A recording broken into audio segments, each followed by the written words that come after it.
Hey Moon Jade family. Thank you so much for your love and support. Please like, subscribe, and share. It's a simple way to keep our stories coming. I couldn't do this without you. Thank you for being here. Now, grab a seat and let's continue the story. The light slipped through the gauzy curtains, touching the edge of the bed like it was afraid to wake the people tangled there. The scent of rain drifted through the half-open window, mingling with a faint trace of wine and skin. Adesina's lashes fluttered. For a moment, she didn't move. Her head rested against a warm shoulder, her body pressed against a solid chest that rose and fell in a rhythm too calm for the storm inside her. Then memory came. The laughter. The bottle of red wine. His eyes, wet and glassy, but soft when they found hers. The kiss that had started as comfort and ended as something neither of them could name. Her stomach dropped. She pulled back sharply, her heart pounding as if it could shatter her ribs. The man beside her stirred, his hand instinctively reaching for her waist, drawing her back to him. Ruhan, she breathed, her voice breaking. He opened his eyes, those deep, storm-gray eyes she'd seen hollowed by grief for months. Now they looked calm. Peaceful, even. He smiled faintly, thumb brushing her skin. You're awake, he whispered. Stay a little longer. Adesina froze. Every word he spoke tore through her like glass. The world felt like it tilted. Her sister's husband. Her dead sister's husband. She slipped from the sheets, the cool air clinging to her bare skin. Clothes. Where were her clothes? Her dress lay in a wrinkled heap near the door. She grabbed it, trembling. Ruhan sat up slowly, confusion flickering across his face. Sheena, what are you doing? Don't call me that. Her voice came out sharp, raw. We shouldn't have, this can't. He rose, took a step toward her. Adesina, listen to me. No, she shook her head, tears burning at the corners of her eyes. It was a mistake. We were drunk. Grieving. That's all it was. He reached for her, stopping just short of touching her. You think I don't know what we did? I remember every second of it. And I'm not sorry. Her chest tightened. Ruhan took another step closer, his voice softer now. You healed something in me last night. For the first time since Tola's death, I could breathe. Hearing her sister's name made Adesina flinch. The grief that had wrapped itself around her heart for months came crashing back. She couldn't stay there, couldn't face him, couldn't face herself. I have to go, she whispered. Adesina. But she was already at the door, the morning sun slicing through the room as she stepped out, clutching her shoes like she could hold on to what little dignity she had left. The door shut behind her, leaving Ruhan staring after her in silence. He sat down slowly, rubbing his face with both hands. His chest ached, not with regret, but with something heavier, something he hadn't felt since before his wife's funeral. The night before. The rain had come down hard that evening, drumming on the roof of Ruhan's quiet house. Adesina had come by after work, arms full of groceries, insisting he shouldn't eat alone again. It had been 3 months since Tola's funeral, and she'd stopped by every week since, checking on him, helping him sort through paperwork, cooking meals that went mostly untouched. That night, though, he'd finally eaten. They talked about Tola, about how she used to scold him for leaving lights on, how she laughed at bad jokes, how her perfume lingered in the house long after she was gone. Wine helped loosen their laughter, then their tears. At some point, Ruhan had reached across the table and taken her hand. You were her best friend, he'd murmured. Your sister. She loved you so much. She loved you more, Adesina had said, her voice trembling. You made her so happy. He shook his head. I couldn't save her. I couldn't even say goodbye properly. The way his voice broke undid her. She moved to his side, meaning to comfort him, but when he turned to her, eyes wet, breath uneven, something fragile broke between them. It started with a tear on his cheek, one she wiped away with trembling fingers. Then came his hand cupping her face, his forehead pressing against hers, the air between them hot with grief and longing and guilt. Neither of them spoke when he kissed her. And neither of them stopped. The sound of her heels clicking on the pavement jolted her back to the present. Adesina blinked away the memory as she reached the street, pulling her coat tight around her. The morning was cold. Her hands shook. She told herself she would never see him again. But somewhere inside her chest, buried beneath the guilt and confusion, something small and dangerous began to stir, something that would change both their lives forever.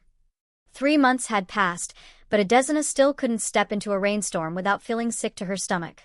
She had left Shanghai for a while, moved into a tiny apartment closer to the university clinic where she volunteered.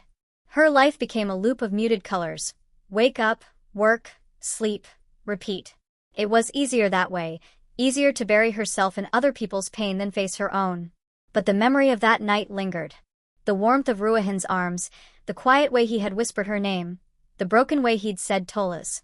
She hated herself for remembering, for how a part of her heart still fluttered when she thought of him. Then, one morning, her body betrayed her. She was at the clinic when dizziness hit her like a wave. The room spun. She gripped the counter until a nurse steadied her. "You're pale, Adesina," the nurse said gently. "Have you been eating?" She forced a weak smile. "Just tired." But by noon, nausea came. Then again the next morning. And again. She knew. She didn't want to believe it, but the whisper in her mind wouldn't stop. Still, she told herself it was stress, grief, anything but what it really was. Until the test confirmed it. 2 pink lines. She stared at them for so long the world went silent. Her hands trembled as she pressed them against her lips, whispering, "No, no, no." The image of Ruihan's face flashed before her eyes, the way he'd said, "I'll take responsibility for you." She had thought those words were pity. But now they haunted her like a promise she never wanted kept. Adesina stuffed the test into her bag and walked out of her apartment like she was walking through fog. Her body felt strange, heavy and fragile at once. She made her way to the city hospital, hoping for a clearer test, hoping maybe the result had been wrong. It wasn't. The doctor's voice was kind but distant as she explained the results, the gestation, and the expected dates. Everything lined up perfectly with that one impossible night. Her heart beat so fast it hurt. She gathered the test results with shaking fingers and left the office, her mind spinning. The hallway blurred. People brushed past her, mothers, nurses, old couples, and she felt like she was underwater, gasping for air that wasn't there. She turned a corner and froze. Ruihan Zhao was standing right there. He looked different, sharper, tidier, wearing a dark coat that made him look almost unapproachable. His hair was slightly longer, but those eyes, those same eyes that had once looked at her with grief and tenderness, now widened in disbelief. "Adesina." Her heart stopped. She tried to turn, but the papers slipped from her hand. The white sheet, the one stamped with hospital markings, fluttered to the ground between them. Ruhan bent to pick it up before she could react. His gaze scanned the page, just once, and then locked onto the bold printed words. Positive. 8 weeks pregnant. Estimated conception, 3 months ago. His breath caught. He lifted his eyes to her, voice barely above a whisper. "It's mine." Adesina snatched the paper back, clutching it to her chest. Don't say that here." "Why not?" He stepped closer, voice rough with emotion. "You think I wouldn't recognize the truth when it's standing right in front of me?" She shook her head, tears already spilling. "You don't understand. This isn't what we wanted. It was a mistake," he cut in, eyes burning. "Is that what you've been telling yourself?" Her lips trembled. "It can't be anything else." Ruihan's expression softened. Slowly, he reached out, his hand hovering before it found her arm. "I told you that night. I'd take responsibility. And I meant it." Her breath hitched. "Ruhan, please. You're not alone, Adesina. You never were." His voice broke something in her. The sincerity, the quiet strength, the way he looked at her like she was the only thing keeping him from falling apart again. She wanted to run, but her feet wouldn't move. He stepped closer, gently brushing away a tear that had escaped down her cheek. "Let me take care of you. Let me take care of both of you." She looked at him, finally, really looked at him. His eyes weren't the hollow, haunted ones she'd known before. They were alive again. And that terrified her even more. Before she could respond, he said softly, "Come with me. Please." Her voice cracked. "Where?" "To my parents' home," he said. "In the countryside. Away from all this." Adesina swallowed hard, her hand instinctively resting on her stomach. She didn't know what future awaited them, or if forgiveness could ever exist for something so complicated. But the way he looked at her, like she was both the beginning and the end of his world, made it impossible to say no. After a long silence, she nodded faintly. "Just for a while," she whispered. "Until I figure things out." Ruhan's lips curved into a small, relieved smile. That's all I need. He took her hand, and together they stepped out into the sunlight, two broken souls walking toward a peace neither of them was sure they deserved. The drive to the countryside was long, but silence hung thick between them. Outside, mist rolled gently over the rice fields, soft and endless, while inside the car, Adesina could hear every beat of her own heart. She had never felt this nervous in her life. Ruhan reached over once, his hand brushing hers. "You're trembling," he said softly. "I'm fine," she lied, keeping her gaze fixed on the window. He didn't push. He only tightened his grip on the steering wheel and kept driving, his jaw set, the same quiet determination that had both comforted and frightened her since the day they met. When the car finally turned onto a narrow road flanked by cherry blossom trees, her breath caught. The trees arched overhead, their petals scattering over the car like a quiet blessing.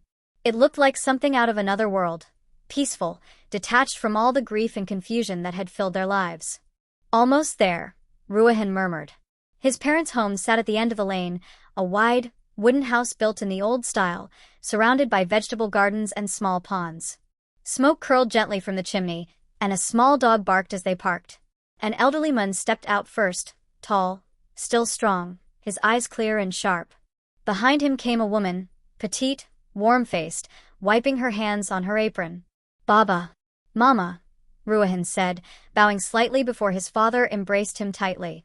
"Son," his mother said, her voice breaking slightly. "You didn't tell us you were coming." "I didn't want to until I had something to say," Ruhan replied.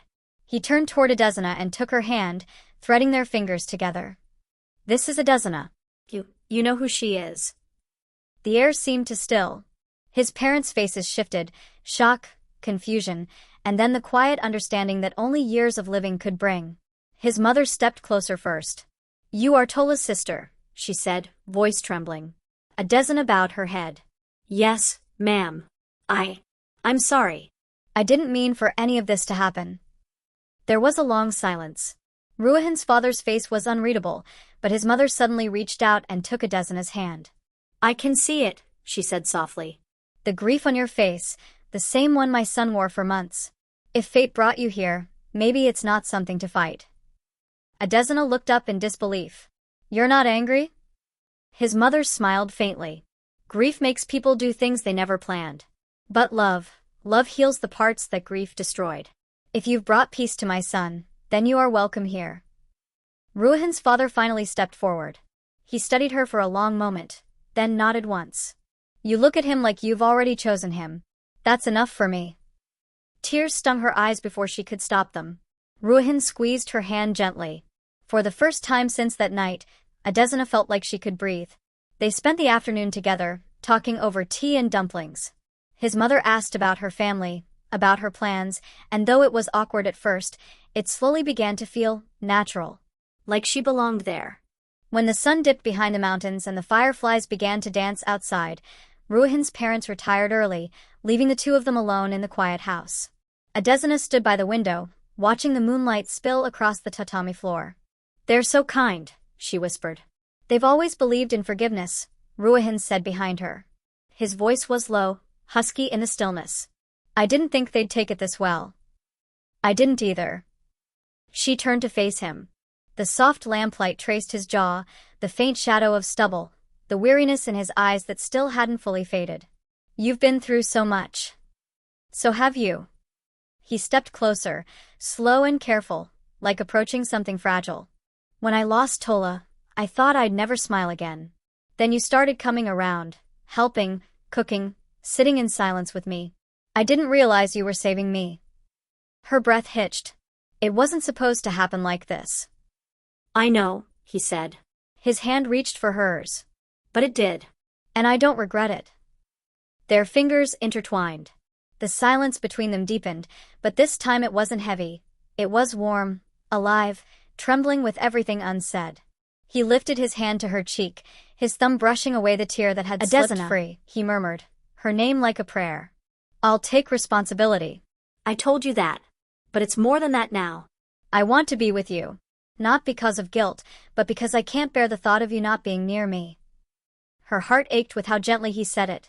She searched his eyes, and what she saw there made her chest tighten. Love, regret, need, all tangled together. She didn't answer. She didn't need to. She only reached up and cupped his face. His breath shuddered against her palm. He leaned in, and when his lips met hers, it was soft at first, hesitant, almost afraid, but then something broke between them. The weeks of running, the guilt, the unspoken yearning, it all poured out. He kissed her like she was air, and she clung to him like she was drowning. When they finally pulled apart, they stayed close, their foreheads touching, the world shrinking down to the sound of their breaths. "I don't know what's going to happen," she whispered. "Neither do I," he said, voice rough. "But I'll be here. Every morning, every night. Until you're ready to trust this." Her lips curved faintly. "Maybe I already do." He smiled, a small, broken smile that still managed to reach his eyes. Then he drew her against him again, his arms wrapping around her as though to promise her safety, warmth, and something she hadn't felt in a long time: peace. Outside, the night hummed softly. The cherry blossoms rustled against the wind, petals scattering over the dark pond. Inside, they stood in the golden quiet of the lamp's glow, their shadows melting into one. It wasn't perfect. It wasn't simple. But for the first time since that terrible night, it felt real. And for both of them, that was enough. Morning sunlight spilled into the small countryside kitchen, golden and soft. The smell of steamed buns and jasmine tea filled the air, mingling with the quiet laughter that floated from the table. Adesina sat beside Ruihan's mother, carefully folding dumpling wrappers, her fingers moving clumsily but determinedly. His mother smiled warmly, correcting her grip, while Ruihan's father read the newspaper aloud in Mandarin, shaking his head at the latest city scandal. It had been a week since they arrived, and life had taken on a rhythm that soothed her soul. Early mornings. Laughter.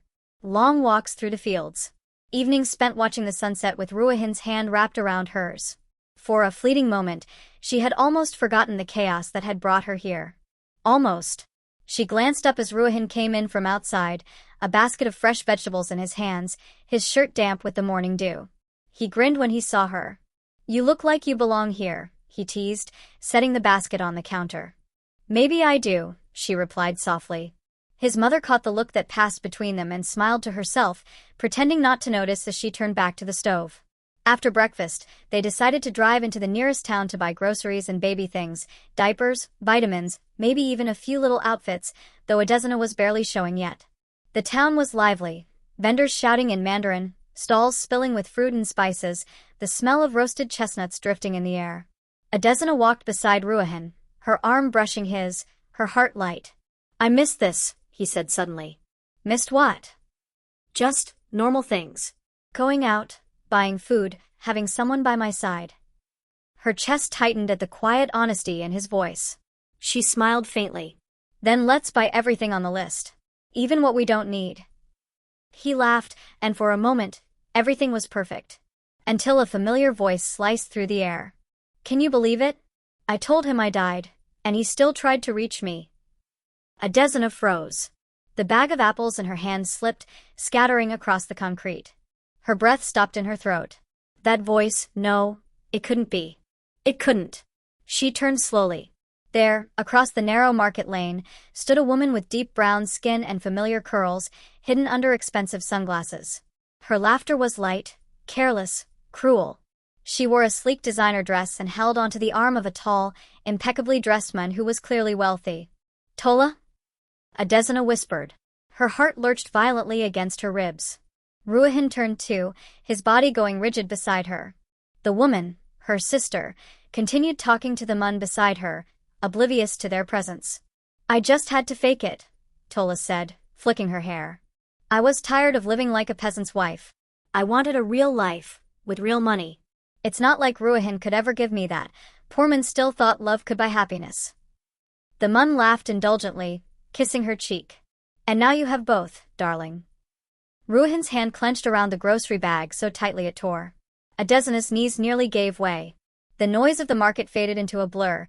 She could only hear her sister's voice, light and cruel, the sound of betrayal echoing like thunder in her chest. She stumbled back, bumping into a display of oranges. Ruihan caught her arm before she fell, his face pale, eyes fixed on Tola as if seeing a ghost. "She's alive," he said, voice raw. "She's alive." Tola turned suddenly at the noise, just for a second, but Adesina and Ruhan ducked behind a stall before she could see them.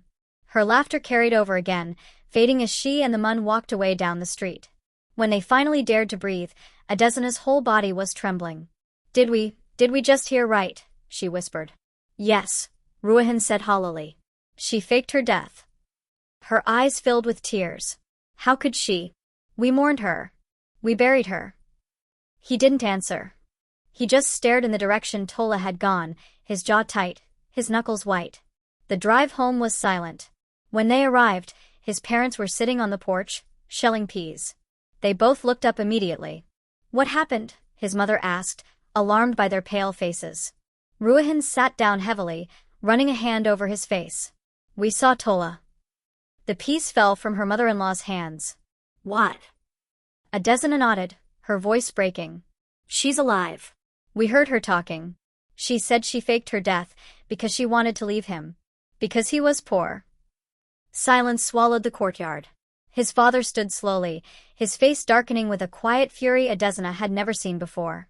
That woman disgraced this family once already. But this... Ruhan's mother touched her chest, whispering a prayer. What kind of heart fakes her own death and leaves everyone to grieve? Adesina turned to Ruhan, her voice small.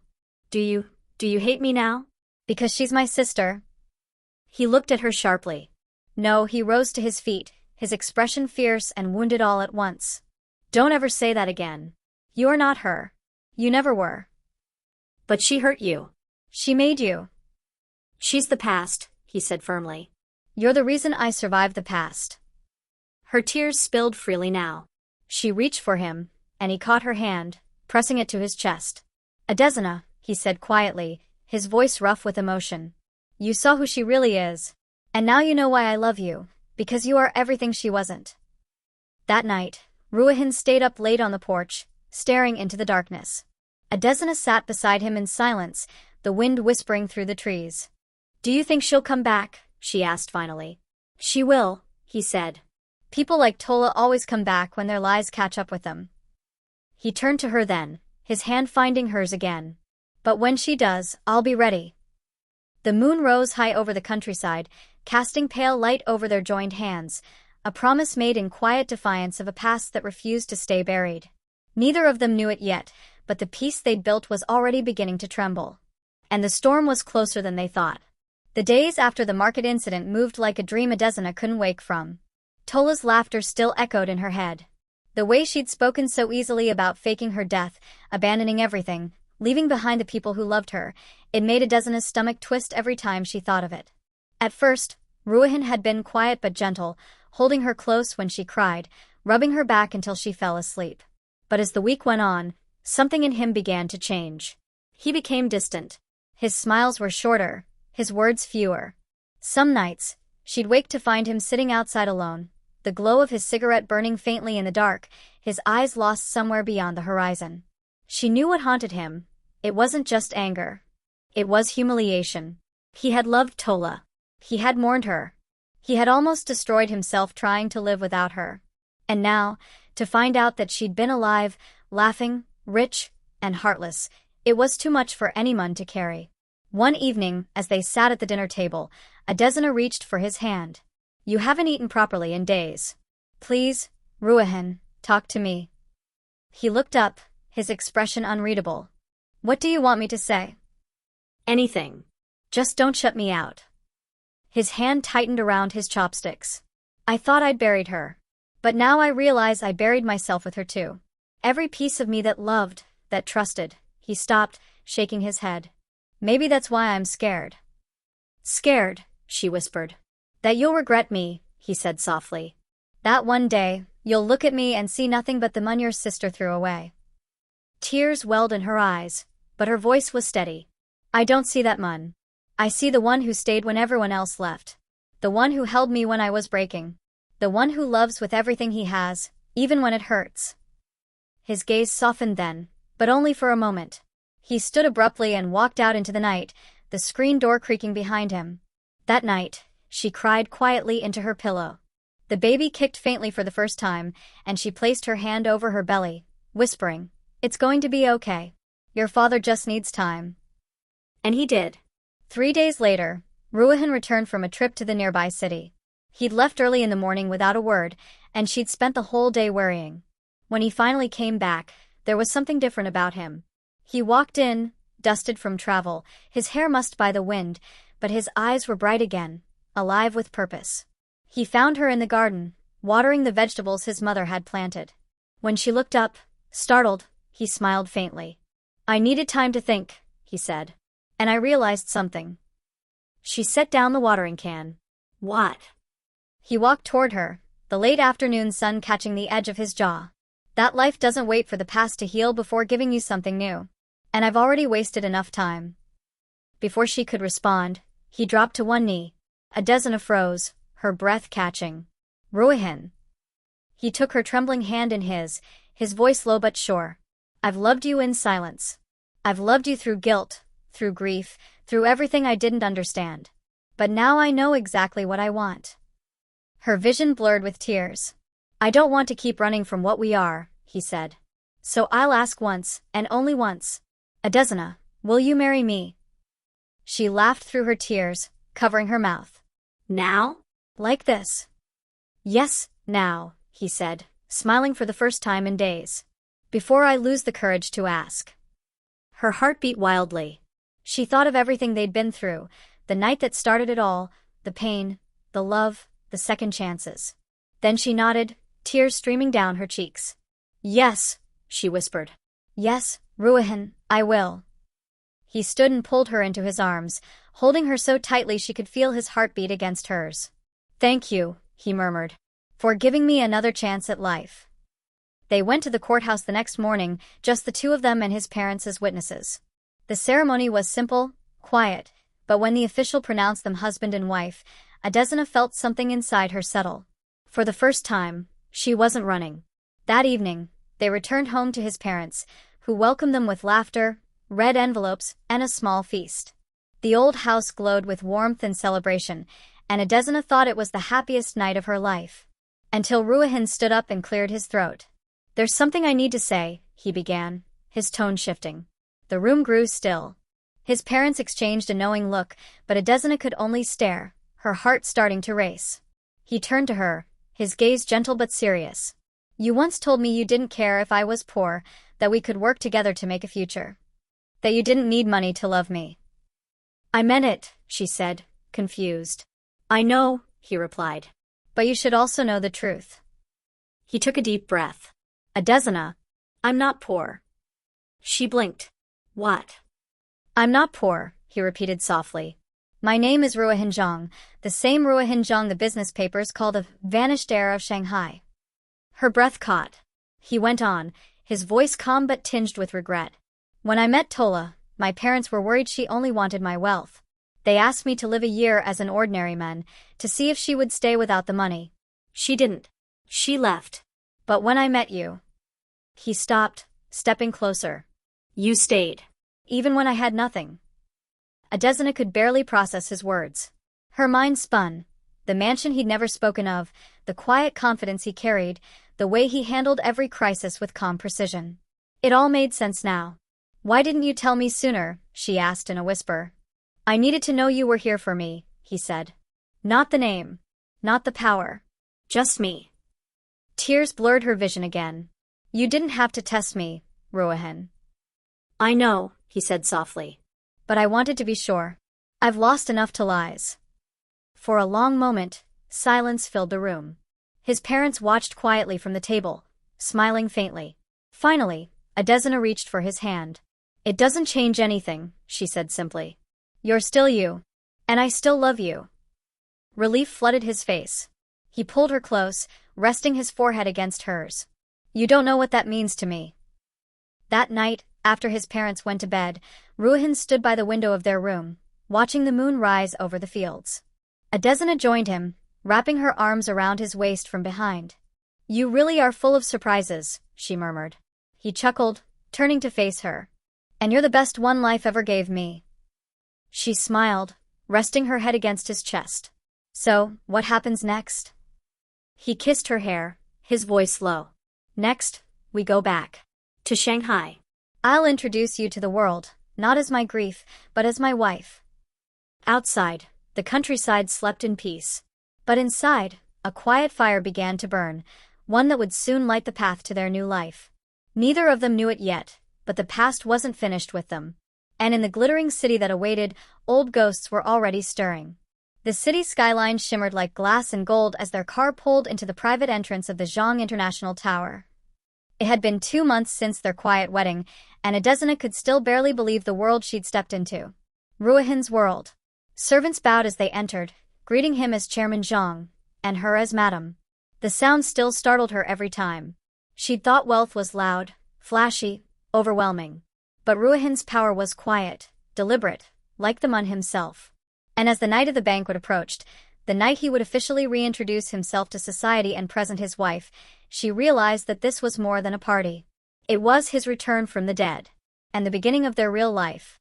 The ballroom glowed that evening with chandeliers and champagne light.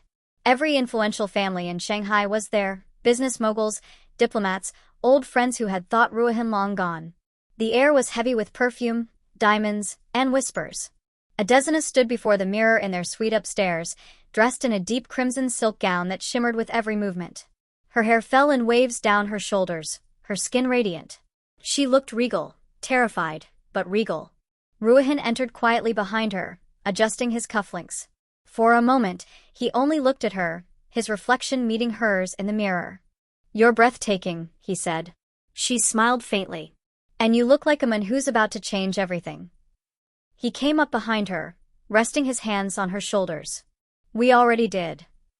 When they descended the marble staircase together, the room hushed. Cameras flashed, murmurs spread like ripples. "Mr. Zhang, he's alive? And that's his wife? Who is she?" He led her to the center of the room, lifted a glass, and said simply, "Thank you for being here tonight. I disappeared years ago, not because I lost my wealth, but because I lost myself. Now I stand before you with the reason I found my way back." He turned to Adesina, his eyes soft but proud. "My wife, Adesina Zhang." The applause came slowly, then grew. But just as the music swelled again, a voice cut through the noise like a blade. "Well, isn't this touching?" Every head turned. Adesina froze. Her heart plummeted. Standing at the edge of the ballroom, in a glittering silver gown, was Tola. Alive. Radiant. Smiling like she owned the room. For a moment, no one spoke.